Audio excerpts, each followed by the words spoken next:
When you're looking at your natal chart and you find out where Saturn is, that is the place to do your work with Saturn, or Kronos in the Greek mythology. He is a really tough taskmaster, and that area of your chart is going to be the place where you're going to be really doing that deepest dive into your shadow. And I want to talk about what that work is and how you can do that in this video. But before we do, I'm Sandra from MysteryWitchSchool.com, author of Crafting Your Wiccan Path and Tapping into Abundance. If you want to know more about Wicca, witchcraft, shadow work, then hit the subscribe button and the notification bell so that you don't miss any videos. If you want to know how you can start doing some shadow work, you can have a look at my free masterclass, How to Heal Your Shadow Through Balancing Your Energy Centers. The link is in the description field below this video. The story of Saturn, or Kronos in the Greek, is a story of a deity, a god, devouring his own children and being tricked by his wife into devouring a stone. And that sounds like a pretty horrible type of story. And when taken literally, it is pretty horrible, but it's meant to be a metaphor. All of the stories of the gods and goddesses are metaphorical. They're not literal events, they're metaphors.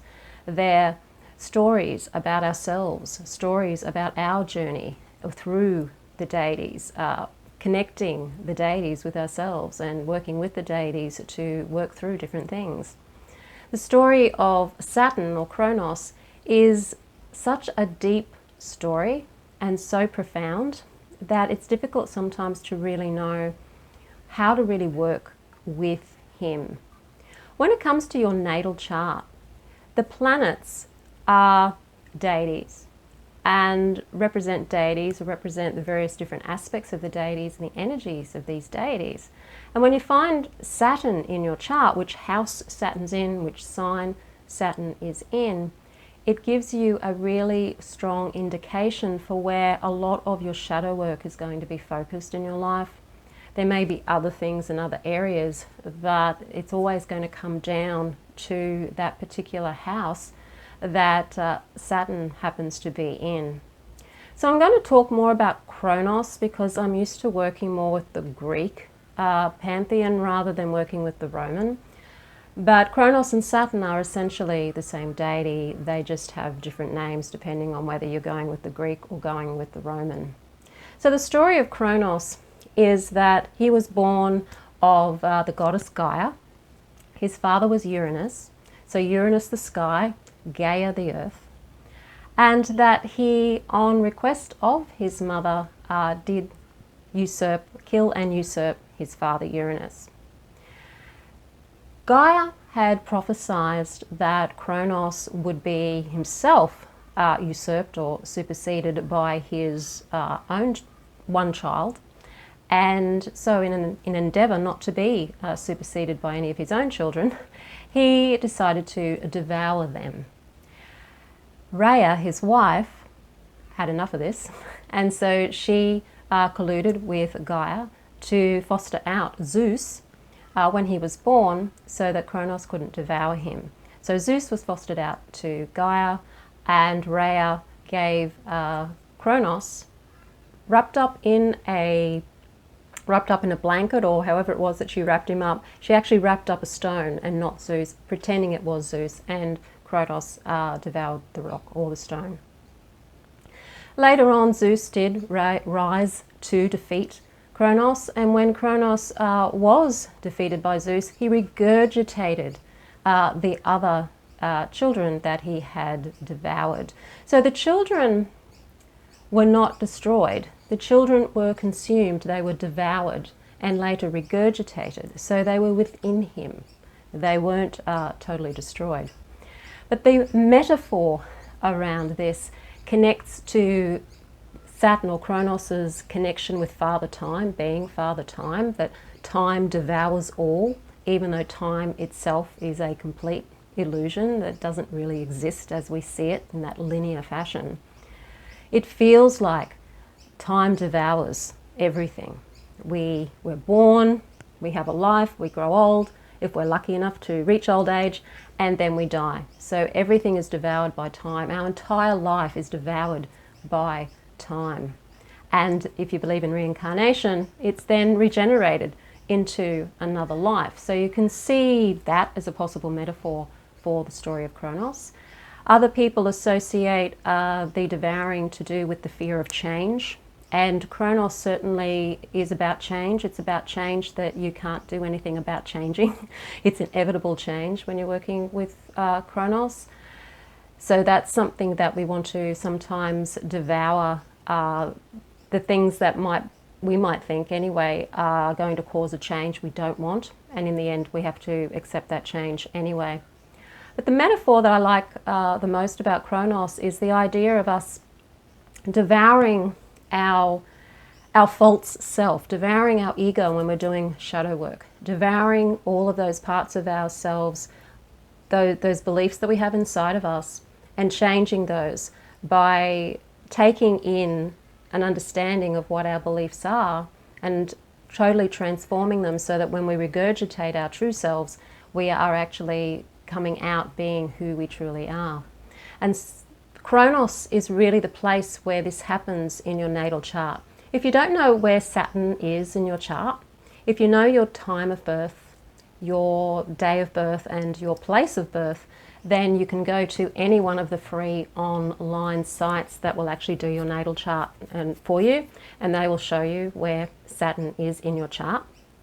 Otherwise, if you don't know your time of birth, if you at least know the date, and you just need to know the date actually, you can find out where Saturn will actually be in relation to what sign he is in your chart, but you won't know what house he's in. And the house is important too, because that tells you what area of your life is going to be really challenged by this energy of Saturn. So when you see Saturn in your chart, that part of your life is going to be where the challenges mostly are. You're going to find that's going to be the area of your life that's really hard, particularly before your Saturn return, the first one, which is around 29, 30 years of age. After that, if you do the work of Saturn, then by the time you get to your second Saturn return, which is in your late 50s, you'll find that might not be as harsh, and that you start to get rewarded in your life through all of the things you've learned and changed about yourself as you get further on in life. Saturn will not reward you until later in life.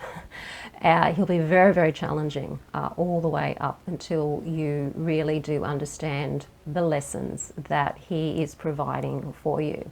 He's going to teach you about determination. He's going to teach you about the harsh realities. He's going to teach you about having a mature approach to things. He's going to show you your limitations. He is going to ask you to be patient and teach you all about being patient. And in all of this, the gift is wisdom at the end of it all. So wisdom is like a combination of knowledge, but also with this expansive awareness of more of a spiritual truth about things. You can have knowledge by itself, and that can be totally useless basically on the path, because knowledge can be something that can be used for really positive things, and it's something that can be used for really negative things. If you've got wisdom attached to knowledge, then you're more likely to use your knowledge in a way that's actually very functional and very positive in your life and other people's life as well. And Saturn will certainly teach you about the getting of this wisdom. He's going to demand that you put in effort.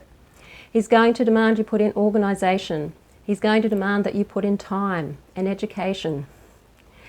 You're going to have to understand change and how change works, and that you can't avoid change when you're working with Kronos. He is going to take you through that passage, through the threshold of the self, and help you find who you truly are and how you can get through this obstacle that you have in front of you when you're working with Kronos. He's a really hard taskmaster. There are other deities that you can work with shadow work who can give you some very challenging tasks. But the tasks of Kronos are really full on, like they are hardcore. I have Kronos in my 7th house, which is the house of relationships. So that's been where a lot of all my work really is. Even in other aspects of my life, when I go in and do the shadow work, I find that all of the struggles that I've had with any aspect of my life, it's all to do with relationship with other people and relationship with myself and my beliefs about myself that have caused me to behave in certain ways, have expectations, be naive, and a lot of that self-doubt and sense of not being valuable enough and all of that has been connected to seventh house issues. And so if he's in your seventh house, then I hear you. I hear your struggles in that house. But for other people, he may be in your second house, a house of things that you value and money, or he might be in the eighth house, or he might be in the 10th house of career and being out there in the public. He could be anywhere. He's going to be in your chart somewhere. So it's helpful to know where he is so that you can do the shadow work, knowing that this is something that's important in your life. And if you ask Kronos to assist you, if you say to Kronos, okay, I know I have to do this work, there's no escaping it. I don't want to do it, I don't like it, but I know that I have to do it anyway. And, I'm willing to ask for your assistance. He will actually help you out. The things that have been almost impossible to break through, you will be able to break through. He will give you assistance. People might come into your life that help you. Resources might come into your life that will help educate you. If you make the effort to take one step closer to working through your primary thing from a shadow work perspective, then Kronos kind of takes one step towards you. And it's not an easy thing to do. Most of us don't want to do that hard work. Most of us don't want to deal with, organisation, patience, responsibility, dealing with change and not being in control of everything all of the time. It's not about controlling everything. I think in magic we get the impression that we can control every detail of our lives through doing a spell or doing magic when we can't. There are times when we are on a life path and we've got a particular direction that we signed up to walk, and we have to do the work. And this is where we, instead of running away from it, actually go, okay, I'm going to face it. And when you take one step towards any of the help from any of the gods or goddesses, they will help you. So don't be afraid to walk this path. Just know that you have to be brave and courageous to do so. So it's as simple as asking for help, like you would any deity. You can sit down, maybe light a candle, and just ask for assistance. This is to do with planetary influences. This is to do with what you signed up for when you came onto this planet in 3D. And so the help is always going to be there. It's just knowing that it's there, trusting that it's there, trusting your ability to be able to do it. And if you feel stuck and you can't do it, then finding people who can help you do it. There are going to be times when you're on this path that you can't do it by yourself and you need some assistance, you need some help, you just need somebody maybe to just get you over that little bit of a wall or ceiling that you need to push through, and you need to reach out to people from time to time to help you. That's definitely a part of the path as well. So know that that is something, if you need to do it, then certainly find people who can help you. One of the ways that you can do that, of course, is working one-on-one with me. I specialize in working with shadow work, and I work one-on-one with people. So if you want to work with me, you can certainly book for a free clarity session with me. It's a half-hour clarity session. It's just to help you get clear about what you're struggling with and what you might be able to do to get over that next hurdle. And I'll put the link to how you can contact me about that in the description field below this video. Another way that you can do it is to do my course, Wheels of Empowerment, which is my shadow work course working with the chakras. So regardless of where your Kronos work is, or your Saturnian work is in your life, it's going to still work within the system of the chakras. You're still going to hold energy or get stuck in certain places within your chakras, no matter what house Saturn may be in. And the work, working through the chakras, working through all of the different things the chakras basically kind of dominate in your life, is a way of helping you move through and push through that shadow work when you need it. So that is an online course that you can do, Wheels of Empowerment, with the Mystery Witch School, with me there to help you along the way. The link is in the description field below this video.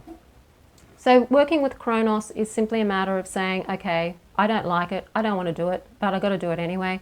So I'm going to put in my best effort and asking for assistance along the way, both from Kronos or your deity of choice, and also from other people if that's what you need to do. If you like the video, hit the like button, share it with your friends. Don't forget to subscribe. I'm Sandra from mysterywitchschool.com. Blessed be.